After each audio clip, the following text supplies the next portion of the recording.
دا توحید او سنت والا ملګری پنځ پیر سره چې چا نسبت راغلی دی دا خلک یو تبلیغ غټ دشمنان دي. الګا تبلیغ چې څوک نه مني کافری ښه. قران کې الله تبلیغ بکې چې څوک تبلیغ نه مني یا کافری. زه یو علاقې ته بیان ته تللی ما او زمونږ تبلیغي مرکز د مردان مشرانو زلی ګلیوم دا علاقې د خدمت نمبرو د مرکز علي بند دې علاقې ولا مرکز منګور ده دې علاقې مرکز تبلیغي منګور ده بیا د ملکن ناخوا درګې دا مردان تر تعلق ساتي. زغه بیان ته لړم هغه بیان کې ما دو خبرو باندې خبره ټوله وشلوله. یو دا چې حضرت جی مولانا الیاس رحمت الله علیه چې دا کوم مروجه ترتیب دی د سیروزی د شپې جمعې د چلې د سلورو میاشتو دا مولانا الیاس رحمت الله علیه ته الله په کې واچول او دا کار شروع کړ په ګرانه سره د میوات علاقې نه. نو ما په دې باندې د ګرانا واچول چې دا مهنت دې سره ډېرې فائدې دي. هغه نوجوان چې هغه شپه ورځ په بيدینه کې مبتلا و یاره سلور میاشتې بستر وګرځي او بیا راشي تعالی په محراب کې ودرېږي ایماندارو د ایمان یقین خبره بکیږي دا خوشاله خبره نه ده یاره.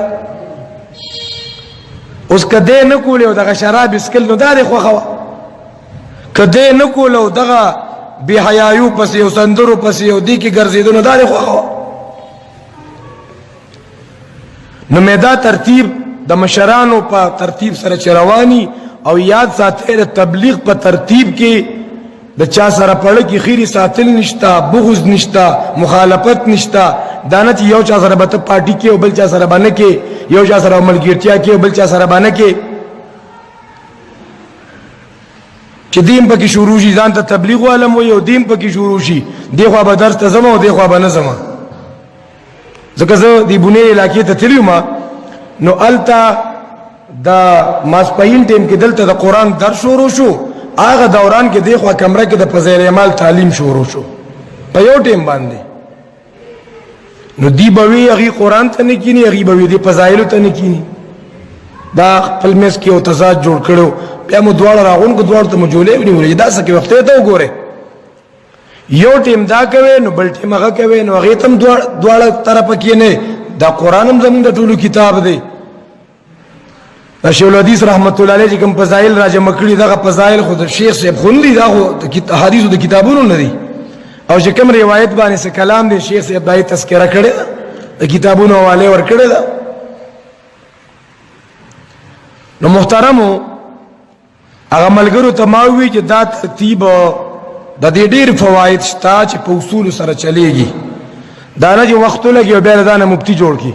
یو ساده ګل غوند تبلیغ کې لړو چراغ چاوته څه پیدا دی وشو و یوس خدي گزاره کوم نه ځان حدیث مدیث جوړول شم دا سینا مشران چې څنګه وای هغه شانته ځان به حدیث مدیث نه جوړه دا خو ګناه ده. بیا مې دویم دا سونه مهنتونه د دین چي دي دا پدی بنیاد دي چې یو ورځ را روانه ده چې زمونږ بزن کدنی ځان کدن نرست بیا برزخ دی او قیامت دی او نبی علیہ السلام فرمای عذاب القبر حق د قبر عذاب حق دی. نو دا د دې لپاره مهنت دي چې موږ د قبر د عذابونو نه بچ شو. ځکه قبر روزانه اعلان کوي زره تنهایی کورم زره یوازیوالی کورم زره چینجو کورم. خبره پوهیږي کنه ما د دې خبرو باندې خبره وکړه یو درې سلور مشرانو زی جدا ک ما ته مولوی صاحب موږ نه معافي غواړو مې ول خیر خو دې مې زه تاسو پوره نه پیژنم وې زمون تاسو ډیر یو محبت او عقیدت او مستدرسونه اوریدلی وو خو بیا څه پوهه کسانو نوې مولیان شویو نو غیره ته وی چې د دې مولوی صاحب سره خو تاسو درس مرس اوره راوره خدا ګوري د قبر عذاب نه مني اګه ته نه لګنه نو بس چې سمو خوخي بیا باغه کوي او د قبر د عذاب نه منکر شي. او دویم دا چې د تبلیغیانو د بزرګانو د خلاف دی تبلیغ نه مني چې مونږ خو نن په خپل غوږ وورې چې تا دواړه خبرې بیان کی دا خو دې مونږ ته دروغ ویلو دا نوې نوې چې مولیان شوي الحمدلله دلته زمونږ مشرانو مولانا فضل ودود صاحب رحمت الله علیه هغه یو مهنت کړی او مولانا شریف الله صاحب مهنت کوي په خوانه دی علاقو کې یو ترتیب دی نو داسې کې چته څوک داسې نوې نوې را پیدا شي او تاسو ته غوږونو کې داسې ثباتې درږدي غوږونو کې شوپ موپ کوي چې دا خو د قبر عذاب نه مني چې د قبر عذاب نه مني مسلمان کې دي شي